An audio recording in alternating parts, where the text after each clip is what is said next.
And since you're all here and engaged in this sort of inquiry and listening to this sort of lecture, I assume that you're all on the process of waking up. Or else you're teasing yourselves with some kind of flirtation with waking up. I am your father. I'm Batman. I'm Spartacus! Bond. James Bond. Hello. My name is Inigo Montoya. You killed my father. Prepare to die. Goonies never say die! You're killing me, Smalls! I see dead people. That the power of Christ compels you! It's alive! It's alive! It's alive! Life was like a box of chocolates. You never know what you're gonna get. Hello, everyone, and welcome back to an all-new interview for the Cinephellas Podcast. That's right, Cinephellas, the only place where Oliver Stone goes to Dairy Queen any given Sunday. For the Cinefellas, I'm Nile Fortner, and today we have producer, cinematographer, and director of the new slasher flick and Blumhouse-produced movie, Bloodline. Stifler himself, Seann William Scott, is more like Stabler in Bloodline. Bloodline stars Seann William Scott like you've never seen him before. He trades in his cocky, comedic, dim-witted machismo persona for a cold-blooded killer. Tormented by childhood trauma, Evan, played by Seann William Scott, seems to be living the life with a job he loves as a counselor and with a newborn baby.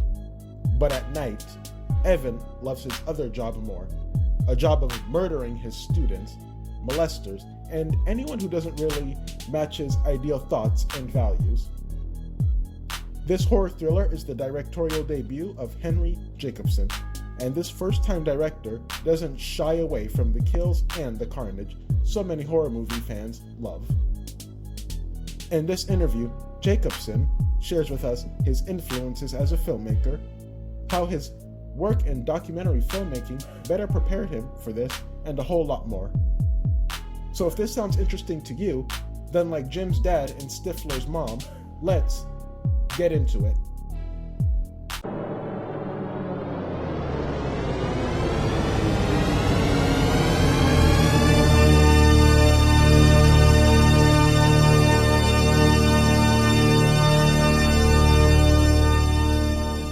Henry, we have Nile. Hi, Nile. Hi, Henry. How are you? I'm well. How are you? I'm good. Thank you so much for asking. So, as someone who really loves slasher movies, Bloodline is like the fix I've been needing for a while now. And I was just wondering, which slasher and horror movies did you find to be the most inspirational to you while putting this movie together? I mean, I also obviously love slashers and horror. I think there's a lot of movies that we talked about. Interestingly enough, a lot of them were sort of in the noir, neo-noir areas. Certainly there was some early De Palma that we looked at, Dress to Kill, and Body Double. We looked at Michael Mann for a lot of, sort of color palette, and like Manhunter was one that we looked at. My production designers, Hillary and Courtney Andujar, are also filmmakers themselves, and Courtney in particular is a massive Giallo fan. So we certainly talked about, Italian slashers of the 70s, and she actually brought the movie in. We screened a bunch of movies when we were kind of talking about it. Them and my DP, Isaac Bauman, and Sarah Sensei, our costume designer, were kind of circulating these things and screening a bunch of things at Blumhouse. And they brought to my attention a film that I hadn't seen before called Amer, which is a Belgian sort of neo-Giallo from a few years back, which I thought was incredible. Maniac, obviously, is one that we thought about. But, as I said, we also looked at some sort of more noir stories, because it really does become a bit more of like a 50s kind of B-lot mystery. We watched, one of the ones we talked about was In a Lonely Place, which I had initially wanted to watch again just for kind of the character development, but we ended up seeing all of these sort of stylistic things that Nick Ray did in that movie that I had kind of forgotten, that are framing choices and sort of framing people within other frames in the set, and all these bizarre kind of wallpapers that were everywhere, these really interesting sort of still frames that he uses in these, what he's also very known for, these sort of low angle, kind of disturbing versions of the hero shot. I could go on and on. We talked about a lot, and then when Alvaro and I were writing it, she and I actually went to high school together, and had same film classes together, and and we have a lot of the same references. When we're working together, we're constantly talking about things that movies that we love all over the place, and that's, I think, one of the reasons we work so well together. Is I think we have a shared love and a shared history of movies. It's interesting you mentioned Maniac, because I saw both the original and the remake last week, and those are some of my favorite movies.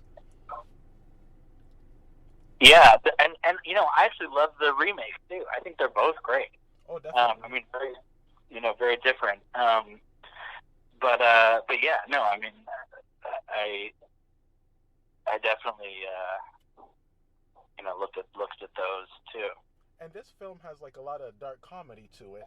So what are some of the challenges you faced, like trying to balance these two different tones, and how do you plan out your story structures to make this work so well? I'm sorry, between the comedy and the horror, is that what you're saying? Yeah, like how do you make these two tones work? Well, I think horror movies have always, at least the ones that I've been most drawn to in my life. I grew up in the 80s, and Wes Craven was sort of the horror filmmaker of my youth. And his movies were always funny. As scary as they were, there was always comedy in them. And, then you get into the movies of the 90s, where there's even more kind of tongue-in-cheek and self-reflexivity, and Scream and The Faculty, and, those movies, which I always love. I think there was a period of time in the 2000s where I think horror sort of lost its sense of humor. I think it got really dark and in some ways really serious, and those aren't my favorite. That's not my favorite period of horror. So to answer your question, having comedy in it was always something that I wanted. I do think there's a wonderful release in that. And I was blessed to be working with, some great actors who have done a lot of comedy. And I think that timing is essential and works both dramatically and comically. Yeah, definitely. And speaking of comedy, how did you get a Stiffmeister on board, Mr. Seann William Scott? What was it like working with him? He was already attached to the project. Really? Blumhouse had a script that by Will that they had already attached him to, and they had been looking for directors and somebody to come on and do rewrite for a while. And so when I actually came in, Blumhouse sent it to me to look at, and I was really attracted to this idea of serial killer has a baby, and sent it to Avra, and I kind of came in and had to pitch both Blumhouse and Seann. But we were taking it to a very dark place and making it much more about the family than more of a traditional serial killer story in a lot of ways. And he loved it and just kept on wanting to go darker and darker and darker. And it turns out that he was a sort of secret horror buff, and he knew all these movies and was really familiar with the genre. So as we were writing it, he was really involved in every draft and giving notes, and he and I talked a lot, and it was great. It was a really wonderful collaboration, and he's also just a real sweetheart. He's a really nice guy and so generous. Really wonderful to have on set, and everyone on that set would say that. Yeah, he seems like a sweet guy. And you said this went through some rewrites. So how close is this to the original draft that you had? To the original that Blumhouse had, we did a total rewrite. I mean, really? That one idea, that one core idea, and then some of the characters are the same, but they're very different. The way that their storylines are very different in the original. And I couldn't even begin to tell you. Oh. I've been through so many iterations at this point. I couldn't begin to tell you what exactly we changed, but it was a lot. It was a significant rewrite. And Bloodline deals with a lot of childhood drama. So is this something you researched? And is there something in reality that inspired this? Couple things. First of all, when I got the script and started working on it, my wife was pregnant with our first child. So that element, and my writing partner, Avra Fox-Lerner, is a mother as well. So wanting to make the family life and the portrayal of early fatherhood as real as possible was important, and I was going through it literally as I was writing it. And by the time we started shooting, my son was 4 months old, so it was all of that stuff is very real. I'm pulling things from my life for sure. But then in terms of the portrayal of a serial killer, we did a lot. We did a lot of reading about both psychopaths and serial killers, and trying to sort of look at both traits of the psychopath and where that shifts, right? So it's the low estimate of psychopaths in the human gene pool is about 1% of humanity. That's considered low. We think it's probably more than that, but not all of them become serial killers, right? So it's usually some trauma, usually in childhood, that sort of flips it over. And then it's also the first time, and realizing, there's like this almost drug addict nature to it, where they do it the first time, and maybe it's messy and it's not right or whatever, but then they get you're constantly chasing that first feeling in the way that a junkie is. And that can and often does become ritualized. So we try to be really accurate about that as much as we could. I mean, we took some liberties, obviously. Yeah. But it's also something that Amber and I talked a lot about, something that Seann and I talked a lot about. And it's even, I think a lot of the kind of creative direction choices, both in, wardrobe and set, are meant to in some ways mirror that, both mirror that underlying psychopathy and the sort of duality of his character, of who he presents to the world and who he is, underneath it. Oh, yeah. And also, from what I looked up, you were a cinematographer. So what did you learn from doing cinematography that helped you, I guess, better be prepared for this movie? Well, a lot, Yeah. I more than anything, it's knowing that where you put the camera and where people are in a frame in relation to each other, in relation to their environment, and the light and the color all have an emotional impact that goes beyond story and script, that communicates in a lot of other ways. So it was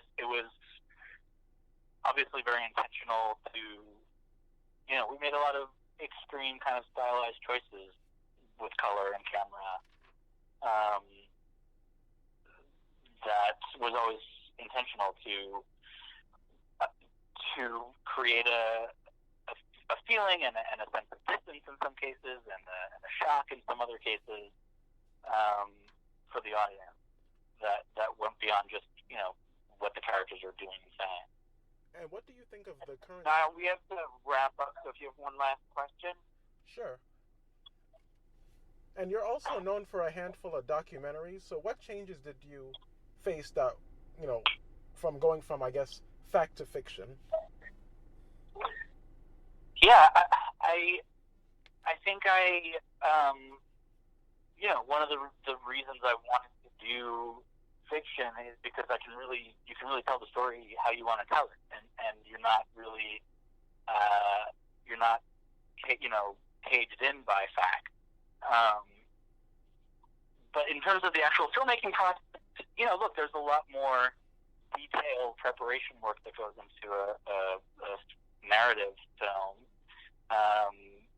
and then which is different, but then you find yourself in the moment, particularly on a low budget movie, where you and your DP had worked out a shot list for a scene that was 15 shots, and you've got 20 minutes to get the scene, and you guys kind of huddle up and say, okay, how can we get it in 2?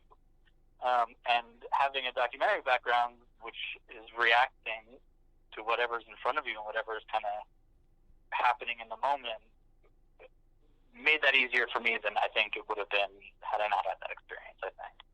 All right. And I also derive a lot of joy from that, from working in the moment and with what's coming at me. Absolutely.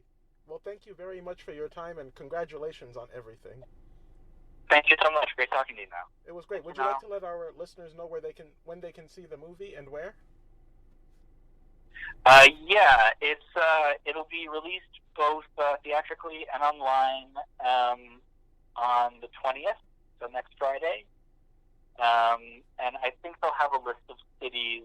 I think E1 or Momentum will have a list of cities, but I don't have that at my fingertips. All right, and would you like to let our listeners know where they can find you on social media? Oh, sure. On Instagram, I'm at Postcards Home, and I think Facebook, I'm just Henry Jacobson. I don't know. I'm not a huge user of social media. That's okay. But I do use Instagram for sure. All right. Well, thank you, and I love Bloodline. I think it's badass, and thanks again. Thank you so much. All right. Have a good night. Bye-bye. You too. Bye-bye. Thank you all so much for checking out the Cinefellas Podcast. And look at you. You made it all the way through this interview, which means you love us just as much as we love you. So you might as well check us out on Cinefellas.com, because over there, you'll find movie reviews, movie news, videos, and a whole lot more. You may also check out the Cinefellas on YouTube and the Cinefellas being active on social media, such as Twitter, Instagram, and Facebook. Remember, Bloodline is out September 20th, and feel free to let us know some of your favorite slasher movies and what horror movies you're looking forward to this season. Until next time, take it easy and have a good day and a good night, everybody. Why so serious? I am serious, and don't call me Shirley. Well, nobody's perfect. Go ahead. Make my day. E.T. Phone home. There's no place like home. Hasta la vista, baby.